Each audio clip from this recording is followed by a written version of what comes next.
Hello friends, आशा करता हूं कि आप सब अच्छे हैं। आज आपके लिए लाए हैं क्लास 10 का मैथ के सबसे दो इम्पोर्टेंट क्वेश्चंस है।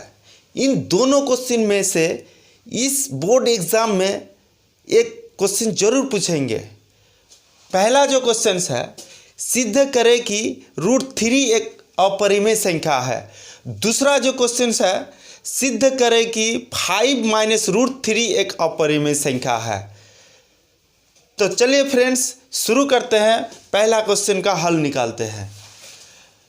इस टाइप का अगर क्वेश्चन पूछे तो सबसे पहले हमें मान लेना होगा कि √3 एक परिमेय संख्या है। माना कि √3 एक परिमेय संख्या है।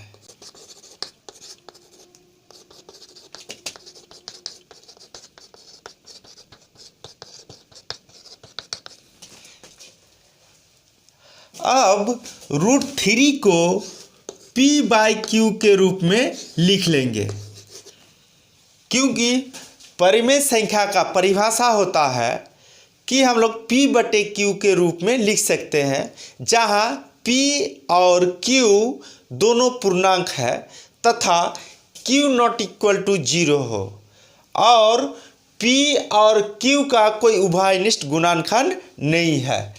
अब हम लोग इसको दोनों तरफ वर्ग कर लेंगे।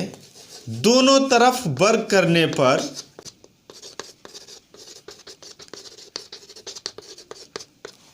√3 का स्क्वायर जब करेंगे तो हमें मिलेगा 3। इसका वर्ग करेंगे तो p²/q² मिलेगा। अब हमें क्या करना है, अब हमें इस q² को हम लोग बायां साइड लेके आ जाएंगे। दैट मीन्स हमारा परिणाम जो प्राप्त होगा वो 3q² बराबर p²। हम इसको समीकरण 1 मान लेते हैं। अब यहाँ पर देखना है कि 3q² जो है ये जो 3 से विभाजित है। कैसे 3 से विभाजित है? आप q का मान कोई भी संख्या ले लीजिए, 1 2 3 4 कोई भी संख्या ले सकते हैं। जब q का मान बैठाएंगे तो वो संख्या जो है 3 से विभाजित होगा। जैसा हम देख सकते हैं कि अगर q का मान 1 लेते हैं तो हमारा हो जाएगा 3। ये अगर हम लोग q का मान 2 लेते हैं तो इसका परिणाम हो जाएगा 12। अगर हम लोग q का मान 3 लेते हैं तो इसका परिणाम हो जाएगा 27। दैट मीन्स कोई भी संख्या आ रहा है, ये जो इसका परिणाम जो है 3 से विभाजित है। इसलिए हम कह सकते हैं ये 3q² जो है 3 से विभाजित है। तो हम लोग लिख लेंगे 3q² 3 से विभाजित है।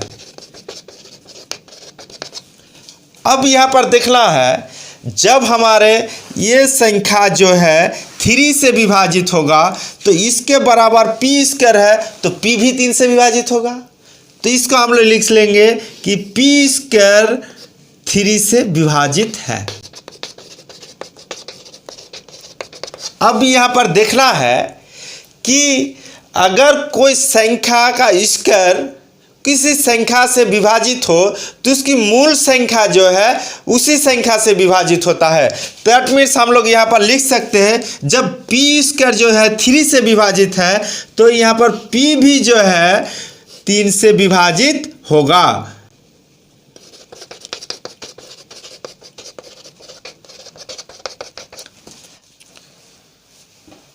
आई होप आपको यहाँ तक समझ में आ गया। आप इसको अपने कॉपी में नोट कर लीजिए, नहीं तो आप अपने मोबाइल से स्क्रीनशॉट कर लीजिए। अब हम लोग इस p का मान दूसरा चर मान लेंगे। अगर इस p का मान 3x मान लेते हैं, यहाँ पर 3 लेने का मतलब है, अगर आपको कहे कि √2 का सिद्ध करना है तो यहाँ पर 2 लेना है। अगर आपको कहे कि 5 का सिद्ध करना है तो यहाँ पर 5 लेना है। यहाँ पर हम लोगों को जो है √3 का सिद्ध करने के दिखाना है, इसलिए हम यहाँ पर 3 लिए। अब इस p का मान हम लोग इस समीकरण में समीकरण 1 में पुट कर देंगे। p का मान समीकरण 1 में रखने पर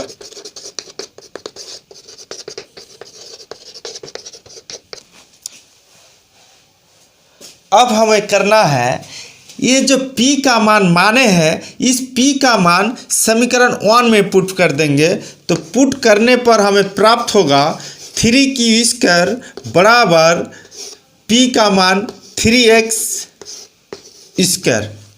इसको हल करने पर 3q² बराबर 9x² प्राप्त होगा।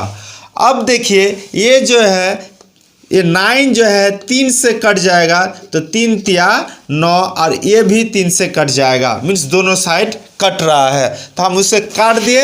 अब बचा हम लोग का q² बराबर 3x²। अब यहाँ पर देखिए हमारे जो ये 3x² जो है, ये जो है 3 से विभाजित है, जैसा हम करके दिखाए पहले, उसी तरह हमारे यहाँ पर भी 3x² जो है 3 से विभाजित है। जब हमारा यहाँ पर 3x² 3 से विभाजित है, तो 3x बराबर q² है, इसलिए हमारा q² भी क्या होगा, 3 से विभाजित होगा, 3 से विभाजित है। हम पहले भी बोले कि जब कोई वर्ग का संख्या उस संख्या से विभाजित है, तो हमारा वो जो वर्गमूल जो है, वो वर्गमूल भी उसी संख्या से विभाजित होगा। तो हम लोग लिख सकते हैं कि q जो है, q भी 3 से विभाजित है।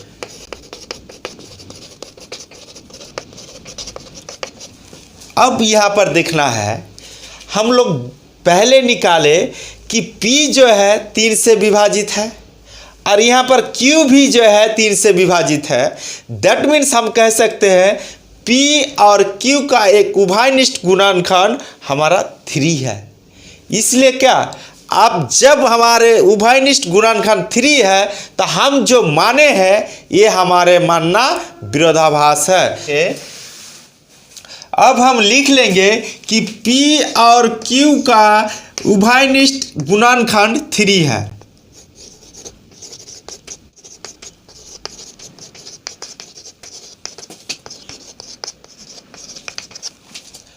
जब हमें उभयनिष्ठ गुणनखंड 3 प्राप्त हो गया, तो हम क्या कह सकते हैं कि हमारे जो धारणा है विरोधाभास है।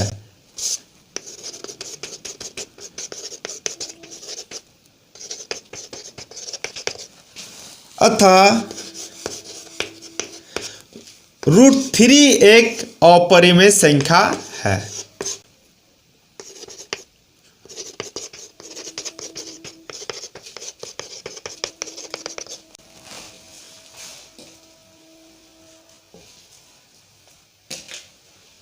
अगला जो क्वेश्चन है, 5 माइनस √3 एक अपरिमेय संख्या है।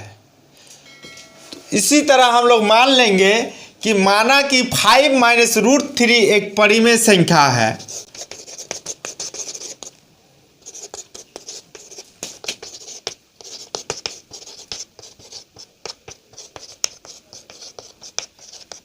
जब हम लोग 5 माइनस √3 को एक परिमेय संख्या मान लिया, तो हम उसको p/q के रूप में लिख सकते हैं। तो हम लिख लेते हैं कि 5 माइनस √3 बराबर p/q है कि p और q जो है दोनों पूर्णांक है और q नॉट इक्वल टू 0 है, और p और q का उभयनिष्ठ गुणनखंड नहीं है।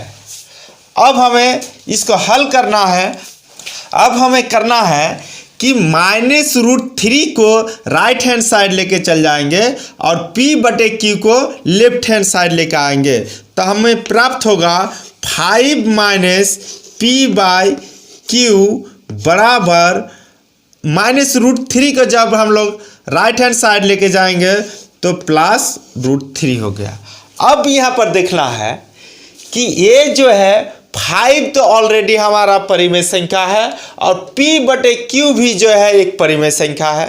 दैट मीन्स हम कह सकते हैं ये जो है ये side means left hand side जो है परिमेय संख्या है। और हम अभी सिद्ध करके दिखाए हैं कि √3 एक अपरिमेय संख्या है। यहीं पर हमारे अंतर मिल जाता है कि जो हम माने हैं इस side means left hand side जो है परिमेय संख्या है और राइट हैंड साइड जो है वो है अपरिमेय संख्या। दैट मीन्स हमारे जो मानना है ये विरोधाभास है। तो हम इसे ऐसे लिख लेंगे कि 5 - p/q एक परिमेय संख्या है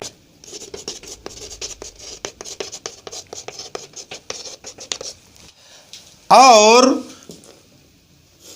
√3 एक अपरिमेय संख्या है।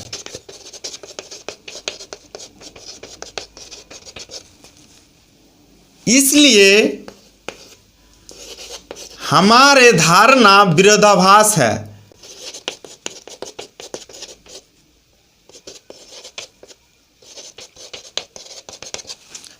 अतः 5 - √3 एक अपरिमेय संख्या है।